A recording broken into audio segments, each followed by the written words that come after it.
बंगोपसागर रे सृष्टि है लघुचाप सक्रिय घूर्णिबलय प्रभाव में दक्षिण पश्चिम पार्श्ववर्ती पश्चिम केन्द्रीय और तत्सलग्न उत्तर तमिलनाडु दक्षिण आंध्र प्रदेश उपकूल एक लघुचाप क्षेत्र सृष्टि होइछि। यह सहित जड़ित घूर्णिबलय वायुमंडलर 5.8 किलोमीटर जाए व्यापीछि। पाणीपाग विभाग पूर्वानुमान करिछि लघुचाप उत्तर पूर्व दिगरे गति करिब। अधिक घनीभूत होई 24 तारीख सकाळे डिप्रेशन बा अवपातर रूप नेब। परवर्ती समय रे अधिक घनीभूत होई उत्तर पूर्व दिगरे गति करिपारे। एहार प्रभाव रे समुद्र अशांत रहिब।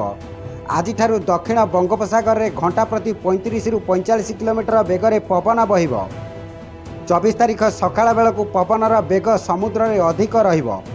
एहाकु दृष्टि रखी 23 तारीख केन्द्रीय और 24 रु उत्तर बंगोपसागर मध्यकु मत्स्यजीवी को जीवाकू बारण करा जाइछि। आसंता 25 तारीख सुधा उपकूल और उत्तर ओडिशार केतक स्थान में कालबैशाखी प्रभाव में बिजुली घड़घड़ी सह वर्षा होइपारे। Bureau report, media voice.